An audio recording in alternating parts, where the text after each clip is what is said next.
Hello, everyone, and welcome to another episode of the CM Hangout, our brand new podcast from CatholicMom.com. I guess I should stop saying it's brand new because you know what? We're actually on episode 11. We've made it into double digits. Woohoo!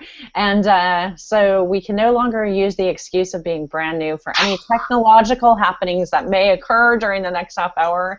But we welcome you to this opportunity and to gather together as a CatholicMom.com family, and the chance to get to know you a little bit better, but most of all for you to know our contributors a little bit better. And we have an awesome one with us today as our very special guest. It's Tami Kiser. Hi, Tami.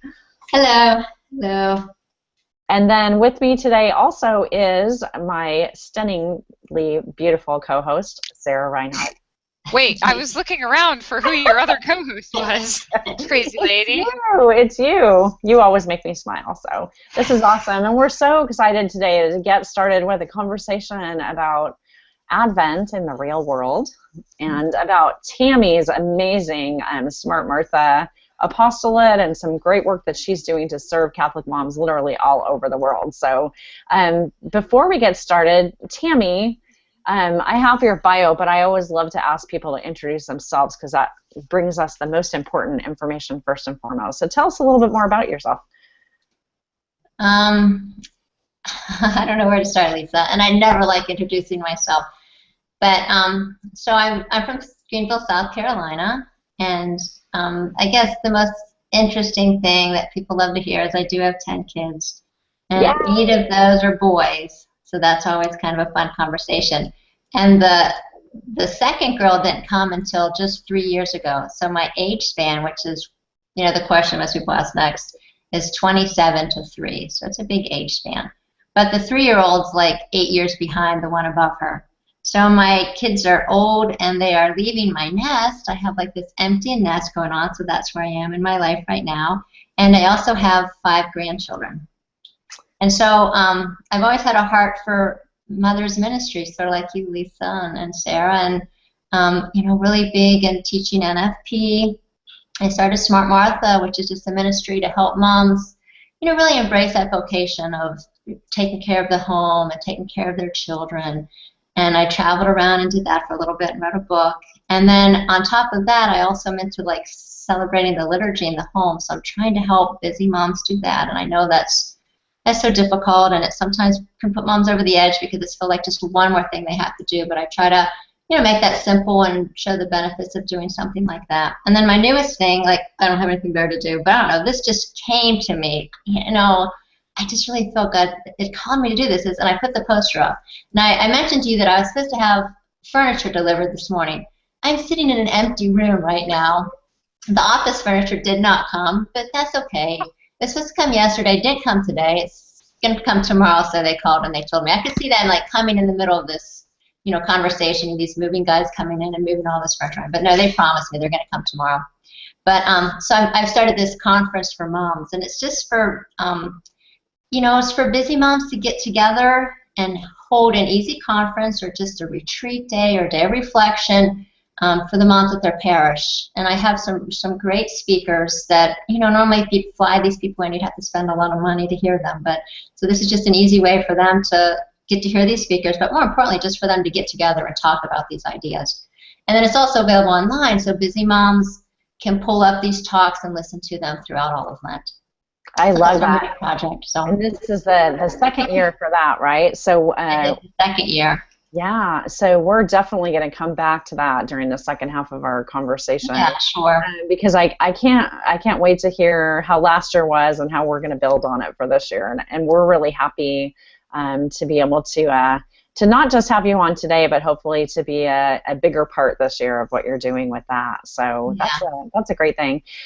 We always like to start off with kind of just like a fun question, and so I was trying to think of, like, you know, what's in the news this week or whatever, and you know, we're definitely all praying for those who went through these terrible tragedies in our world, and sometimes it feels kind of awkward to have, you know, fun when such challenge and strife is happening. I wanted to share that I received just this amazing email this week from one of our Catholic mom readers in Paris who actually had seen, we posted this weekend Pope Francis's message and also that of the Archbishop of Paris. And this person wrote to say thank you for those prayers. And I thought, once again, it was the amazing miracle of technology that can bind us together with mothers in France and with those families over there. And please know, wherever you're watching this, that we're praying for peace in our world. But we're also praying for Thanksgiving, which is happening next week. And I thought it would be fun just to say a little bit more about kind of what our family tradition is for Thanksgiving. So I'll throw it to you first, Tami. Do you guys have any special things that you do on Thanksgiving or anything that's uniquely to your family? We do have a couple unique things. And, I mentioned the empty nest idea. So I'm sort of the matriarch now of my family. So we no longer go to my husband's parents, or we no longer go to my parents. Everybody comes to my house. So I have the responsibility for all the cooking and stuff like that. So I always come to my house, and we've been doing that for many years now. But a fun tradition we do is we play football on Thanksgiving. And sometimes we've challenged other large families to a competition of football, so that's always fun. So it's like, it's usually the Kisers versus the Williams. That's a mother who has 13 kids. But we're thinking of moving on to another family because she has children who are in the military and 3 police officers in her family. And my family tends to be musicians, so we're trying to find another family to challenge this year. But if we can't find a family, we just play amongst ourselves. So that's the big thing, the turkey bowl. And another thing we do is we do what's called the Kiser Awards. And they're sort of our version of the Emmys or the Grammys. And we have like little gold K trophies that we hand out. And, some examples. I haven't come up with them yet for this year. We'll like who spilt the most blood this year. We'll just have like really bizarre kind of topics, or just funny things. They're just very humorous things. Maybe I think that's funny, but so we'll count people's accidents and we'll talk about them. We'll give awards to whoever was, strong through it all. I've had the most stitches this year and stuff like that. Does everyone win something? What'd you say? Does everyone win something? Yes, everybody wins something, of course. So you have to think of crazy categories, like if someone was on stage and sang a song, and, so the best solo performance. So we do some fun, serious things too, but that's a lot of fun. That's and awesome. They're recorded every year, so sometimes we look back and watch them, and that's a lot of fun too. But other than that, we have traditional, and another traditional food we always have is always make homemade noodles. That's a very German thing, I guess. So we have homemade noodles, and we put them in like chicken broth and gravy, and we eat those with our mashed potatoes and turkey. So that's the traditional food that we have. Tammy, you live in the East. You live in South Carolina? I do, but I'm from Pennsylvania, so I don't talk like with that wonderful. I can if you like. I can talk like a Southerner. That make you feel better. I'm just trying to figure out how blonde hair. I can do it all. House to get some of those noodles. Yeah, I'm scamming on your noodles. Sarah, I hate to make you follow up that cavalcade of beautiful traditions. Do you guys have anything? Your family is younger, so you're just still saying, maybe it's not too late to start the Reinhard Awards. There you go. I love that. Who spilled the most blood? Who got the most stitches? Who gave mom the most heart attacks this year? Mm-hmm. Who slept the most combined hours? It probably was the baby, although it wasn't at night. We eat turkey. That would be our tradition. Well, we're about with you. It's funny. Our tradition is. What do you do? We eat. That's our tradition. Eating is good.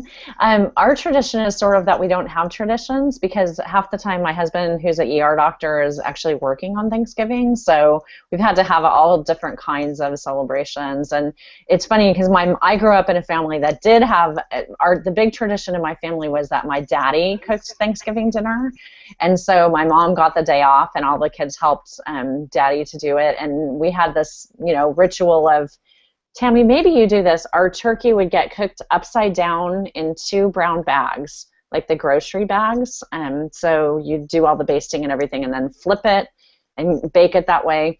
And then my mom had a very particular kind of green bean casserole recipe that she really liked to cook.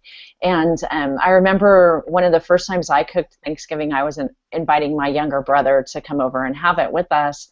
And my mother-in-law was going to make the green bean casserole, and my mom threw a hissy fit because my mother-in-law used regular green beans and my mom's recipe was the French green beans. And so she actually was like, your brother is going to be really upset if the green beans are regular. And I'm like, oh my goodness, maybe this is the year that I say we aren't going to have any traditions in our Thanksgiving. All green beans are good and can go. So we're actually going to be in our non-traditional fashion this year celebrating Thanksgiving away from our home in San Francisco with our boys who are both flying there to meet us. So Yay! Lord only knows what will happen, but I'll be happy because I will be with all of my family. Yeah. What Thanksgiving is really all about. So Sure. So Sarah, it's time to talk about our sponsor for the CM Hangout episode 11. And for those who are new to the Hangout, we provide opportunities for great Catholic apostolates or special Catholic people to celebrate and to support our ministry with a little sponsoring of this podcast. And so each week we have a sponsor. And this week it is Sarah Reinhard. And her lovely book, Word by Word, Slowing Down with the Hail Mary. And I have to say that I felt so blessed to be a part of this project. This book is brand new out from Ave Maria Press. And I think in so many ways this cover kind of represents the beauty of this book. How many co-authors do we have on the book, Sarah? 41. So tell us the premise of the book. How does it? So everybody, and it's a good book because I didn't write any of them. So we took every word of the Hail Mary from Hail Mary, full of. I think, Lisa, you had one of the great words, didn't you? Like an of or a the. Yeah. And we took every word, and they wrote like this 500-ish word reflection, and then at the end of every reflection, there's a little prayer. But it started off as a blog series, so it's pretty readable, pretty easy. It's great writing, and like I said, I had nothing to do with it aside from just gathering rock star people to write. Yeah, it really is. I mean, Sarah, you're being exceedingly humble, but the collection of names in here is really, really fantastic. And if you're someone who, you know, is trying to bond more deeply with our Blessed Mother, it's a great book. And it's the kind of book that could easily fit into a purse or your backpack or diaper bag, and you can just take it along with you. And I think it's great for moms because every entry is only a page or two. Mm-hmm. So you can really have a great time of fruitful prayer and, you know, in the time that you could hide away in a closet for 5 minutes and have some time just for yourself. So check it out. It's Word by Word, Slowing Down with the Hail Mary from Ave Maria Press. We'll have links to be able to purchase this in our show notes, and we recommend that you get it either through Ave Maria Press or through CatholicMom.com at Amazon, where your purchase helps to support our website. And again, Word by Word, Slowing Down with the Hail Mary by the beautiful and lovely Sarah Reinhard, who has in so many ways drawn me infinitely closer to our Blessed Mother. So thank you for that, Sarah. You're a gift. And I'm the gift that keeps on giving. You are. You are. And if you're interested in sponsoring a podcast in an upcoming show for us, you can just drop an email to Lisa at CatholicMom.com. I promise you it's very affordable, and we do our very best to support our sponsors by spreading the word not just here on the show, but also through social media and at our website as well. So that's enough for sponsorship. And let's turn to the most important topic of the day, which is Tami. Tami, how did you first find out about CatholicMom.com? Remind me about how we got involved with each other. I don't remember, Lisa. I honestly don't remember. It's been a while, though, hasn't it? Yeah, I think so. I mean, I think it's been like 5 or 6 years now. Yeah, just probably with the Smart Martha ministry. I'm a horrible blogger. I have tried so hard to blog every day. I just can't do it. But I love being involved with Catholic Mom because I just write something once a month. So that was really the transition. That I know I cannot do a personal everyday blog, but once a month I can do something. So. Well, you're busy being a mom. That's why. So one of the things that's always intrigued me about the work that you do is, you know, this idea of Smart Martha and playing off of the Martha and Mary relationship to Jesus. What was the genesis for that, and how did that idea come to you? Well, I've always been like a type A, very organized kind of person. And when you have a lot of kids, you kind of have to sort of be that way, just to manage and make it through the day. And so I was just becoming a little organizational pro, I could say, and I was invited to speak at conferences, and particularly homeschool conferences, and I would talk about organizing your homeschool, organizing your home.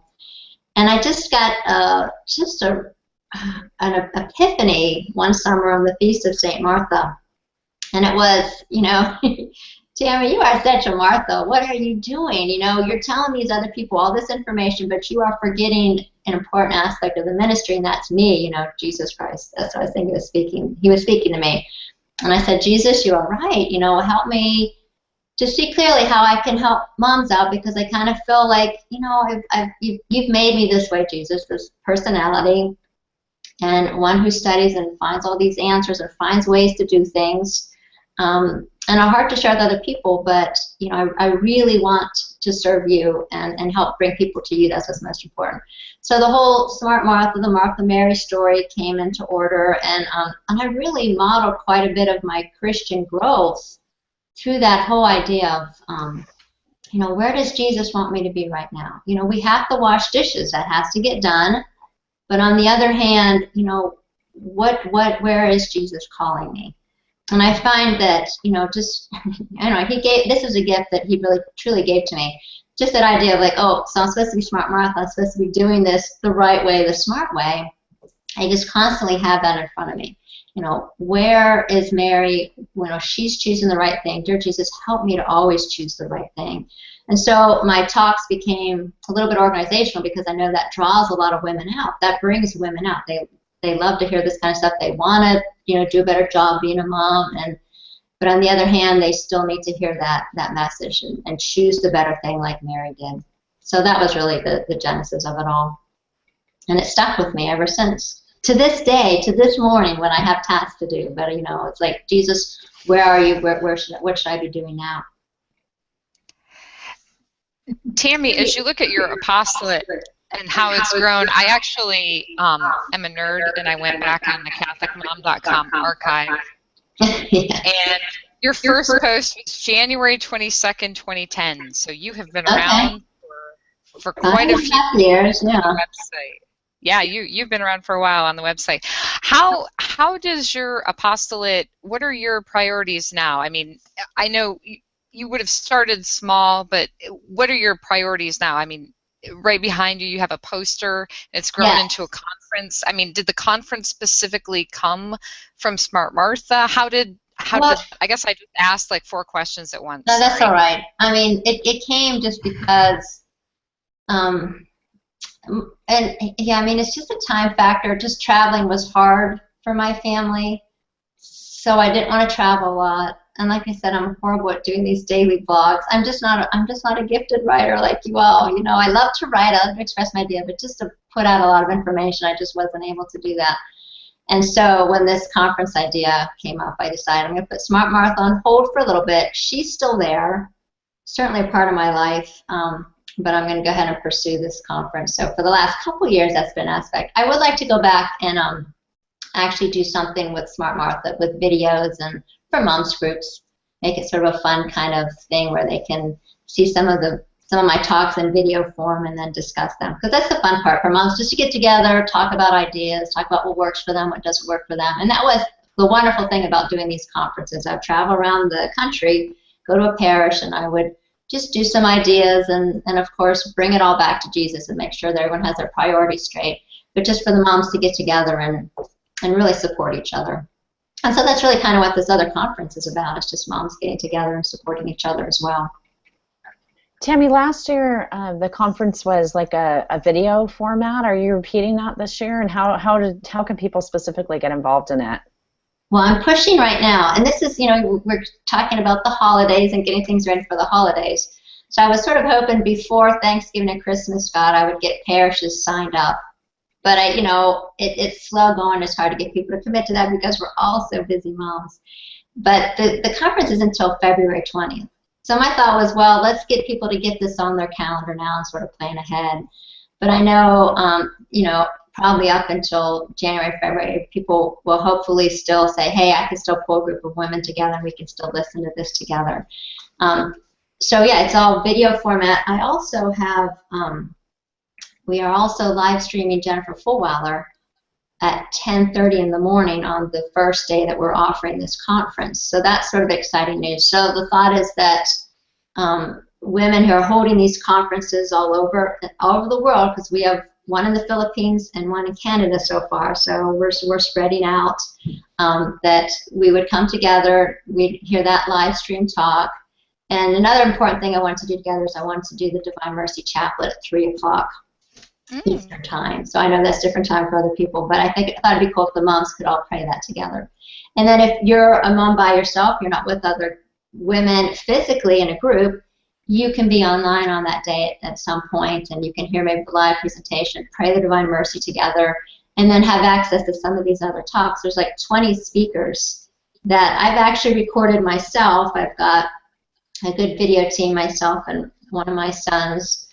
We've gone to different people's homes. Just a couple days ago, I videotaped Father Frank Pavone. I mean, it's just, I would catch people here and there and say, hey, can you make a video for us? And the talks are fantastic. I mean, I feel so blessed to be the editor. I'm the editor as well. So I edit these videos, and I mean, I'm just like, I'm just reminded, like for instance, I was editing one that had to do with, this is Gary Zimak, about trusting in Jesus, and I was just cursing out no four-letter words, and don't worry, but I was just so upset with the editing program. I just could not get it to work, and could not get it to work, and I was just so frustrated. But then, I hear these words over again, in these talks, Jesus, I trust in you, everything's in your hands. So, I mean, what a message while you're trying to work. So I feel blessed just to hear everybody's talks, and I'm so excited for everybody else to hear, because I think the moms are going to be really blessed with this conference. That's awesome. As we approach the season of Advent, I think a lot of us look at this time of the year with lists and so much in our hearts as far as conflicting. We want to be journeying closer to Christ as we prepare for Christmas, but it's also like one of just the very busiest times of the year for moms. And I'm wondering if you can put on your Smart Martha Advent hat for just a few minutes and give us a few pointers about like surviving and thriving in the Advent season. Surviving Advent.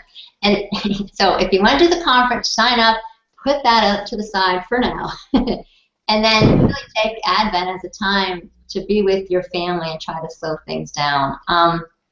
Just to tell people, first of all, what I want to share with moms is that you don't have to do every single little Advent tradition that's out there. There are so many beautiful things. I know sometimes as moms, we hear what other people are doing. We see what moms are doing. We read a lot on blogs, and we see all this stuff. Certainly don't have to do all of them. And I'm at the point now, I mean, look how long I've been a mom. I've been a mom for 27 years. And I've been doing these things for 27 years. So for me, we do a lot of this stuff. But I started slowly. You add one thing one year. And I really stress the idea of tradition. And for me, it's like, okay, Advent comes, I immediately know that I'm going to get my Advent wreath out just because this is a tradition. I don't even have to think about it. I don't have to make lists about it. I just have Advent wreath. I get that out. Something practical, Smart Martha advice is I have a big bin. I know we all have like bins and boxes of our Christmas decorations. I have this specific bin of my Advent stuff. And that has my Advent wreath in it, some of the other things that I use for Advent too. So as soon as my Halloween decorations go up, or my fall decorations, we put them up in our attic, as soon as those go away, I pull down this Advent bin. I don't have to get out all the Christmas decorations, because sometimes that can be overwhelming. We're just finishing Thanksgiving. We don't want to think about getting all the Christmas decorations out. And as a Catholic as well, I try to hold off on decorating as long as I can through Advent. I know that's difficult with so many neighbors putting up so many lights and decorations and stuff like that. And if you do that, I think that's fine too. But I try to put that off just a little bit longer too. And honestly, that's easier for moms, isn't it? We don't have to have that stress of getting that Christmas tree right up at Thanksgiving. We can sort of just take things easy, look at our little Advent bin. So this Advent bin, and I just collect things in that every year. We have the first year, if you're starting Advent out, you have your Advent wreath, so you've got that in there. I've collected a series of Advent books. Those are in there. I have, a St. Nick statue. That's in there. So a Jesse tree. And that's another big undertaking. So once you've got the Advent wreath down one year, the next year, years after that, you want to start the Jesse tree tradition, start the Jesse tree tradition. Start slow. And then you just keep all this stuff together. It's just sort of a natural thing that these things happen. And it does take a little bit of planning. I mean, I'm not going to say that it doesn't, but if the planning stresses you out, then just step back a little bit and don't do it. The important thing is that you're doing things with your family, and I guess that's why I like all the traditions, because for me, and if these things stop pointing to Jesus for you, then you shouldn't be doing them. These are just ways for me to stop and say, hey, this is what Advent's all about. I light this candle at dinner with my family because we're getting ready to celebrate, Christmas. And that time that we light that candle, that's just time for us to get together, pray, and sit down and eat dinner together. For us, many of these traditions we do right after dinner. We'll stick the Jesse tree thing on at dinner. You guys have to sit down and eat dinner anyway, so take a little 5 or 10 minutes out of that time and do something that's towards Advent. But, I honestly could go on and on, Lisa, and talk for hours on Advent. But I guess the point I want to make, and I don't want to just keep rattling on, is, start slow and make them a tradition so that every year you can come back to them. And if they start being a burden to you, cut back, because that's not their purpose. And if they start making your family not remember Christ at Christmas, then stop doing that. Any specific questions that you want to ask me about Advent? Because like I said, I could go on and on. I have another ministry. I told you this, the Liturgy of the Family, and I should put that website up there. But if you wanted to search CatholicFamilyCelebrations.com, I have things for all year that are just very simple things. They're not super crafty. Like you don't have to get a lot of paste out. Yay! And they're not, and because there's some wonderful sites out there. So there's no end of information out there about Advent stuff. So if you wanted to find something, just search Advent. You'll get lots of ideas. But I try to do things that are, for real families that are busy, that don't have a lot of time. And so that's what I'm sort of putting my sight towards. And also, my children are older, and teenagers can be pretty cynical sometimes, So you don't want some really kind of corny things around the table going on. And like I said, I have a lot of boys, so we don't have a lot of touchy-feely things. We don't have a lot of crafty things going on. We'll do some cooking, but that's usually just reserved for the little kids, that we're doing. Although I do make my boys do some things. They love doing some things in the kitchen together. But I say more towards for older families too, because I think sometimes we think these crafts are so childlike, and then when the kids, they outgrow them, and we don't want that to be the case, because these are beautiful celebrations that we have in our family throughout the age of our whole family.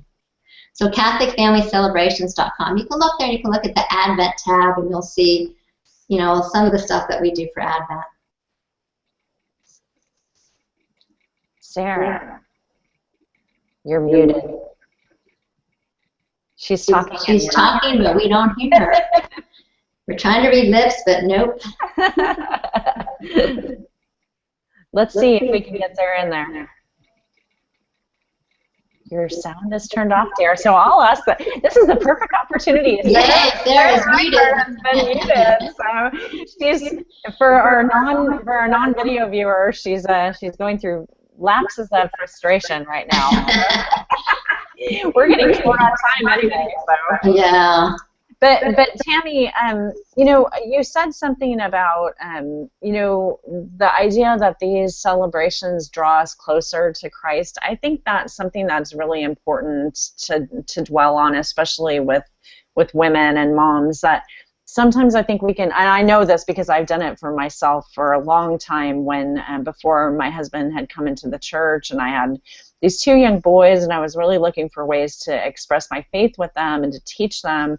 But I would look around me and think, everyone else just has this down, and what's wrong with me, Lord, that I can't, I can't get my act together and look at what XYZ family is doing over here. And then for me, I'm just lucky if, we can get a candle lit on the Advent wreath without burning the kitchen table down, and why is this so hard? I think along with like looking towards Christ, we need to, during the season of Advent, look inward as families. It's kind of interesting because the society is telling us, go to the mall, do all our shopping, you know, busy, busy, busy. There's 8 million parties to go to. But at the same time, as Catholic families, we're looking inwards toward the manger, and we're journeying like Mary and Joseph did to Bethlehem. And it's very much a time to kind of come inside of ourselves. And I'd say that the stress that you have on looking towards the Christ child and looking towards family is a beautiful message. And that, you know, if the truth of your reality is that you don't do a single craft this year, and that, you know, your Advent time is simply your family gathered around a green wreath, you know, praying in whatever way it's beautiful for you, don't feel bad about that. I think that is so for sure, Lisa. That is so for sure. The wreath serves as a reminder. That's the only reason why it's there. It is to remind us of that. It's not to stress us out. And so it is nice to have a wreath, and honestly, that's a real simple thing. Buying purple candles, though, these are on my desk. Look at how organized you are. Makers to buy purple candles. I was at a Catholic bookstore, so I'm like, oh, dang, I got to get purple candles. I mean, we've started Advent with, like, all different color candles, because if you go to, like, Walmart, they don't have purple candles, for instance. So any candles, any wreath on the table. But, yeah, you're right, Lisa. And it is a time to sort of come into ourselves, and so these things that we do are tools for that. And if they stop being that, then we should not be doing them. And that's what's nice about sort of saying, you know, we're not going to put up our Christmas decorations yet, because we're keeping things sort of simple. And you know, and I think that that's a loud message that we sort of give to our kids, is that, you know, we celebrate Christmas a little bit different than the rest of society. And I always kind of make that, you know, one way I say that, you know, at one side of my mouth I say that, but on the other side of my mouth I have a sympathy for the culture, though, because, you know, them wanting to buy all this stuff for people, you know, wanting to decorate, it's just these desires they have that really are not being fulfilled, and they're looking to fulfill this desire of wanting to give of themselves, and wanting beauty, and wanting, you know, that love that Christmas promises to everybody. And, you know, they're just in a frenzy. They're looking for that. They're just really looking for that. And Christ is the only thing that's going to, you know, fulfill that in them. So we don't want to condemn the culture.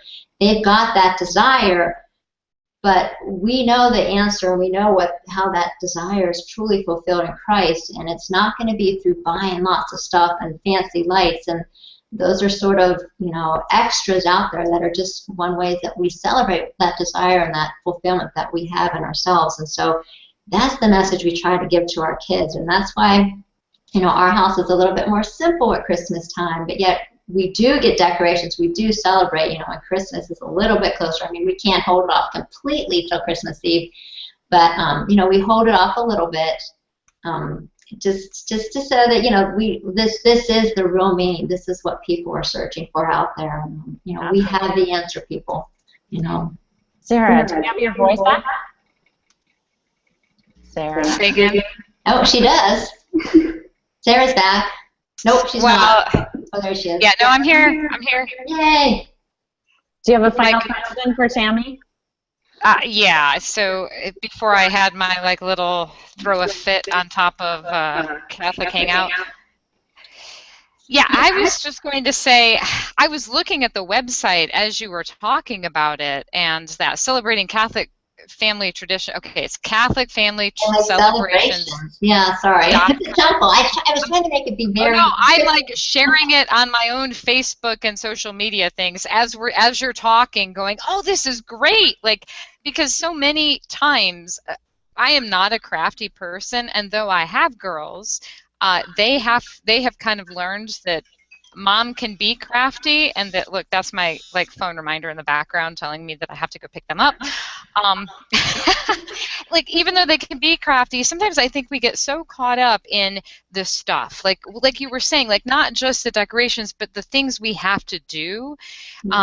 I love this website you put together, and I wanted to mention that there's a neat little thing right in the middle of the page, and you can sign up, and apparently you will send a little email with telling us what we should do. Yes. I'm so negligent. Like I told you, I'm horrible at the blog thing. But yeah. Oh, okay. Well, there's tons of stuff. stuff A lot of people sign up. Maybe I won't get on it again. But honestly, it's just a reminder to go back to that webpage and look for that month. And it's basically just hey, here's a few things you can do this month if you want. You know. I've been very simply that. One of the things I know I've come across is a lot of times there are lots of resources if you have a young family.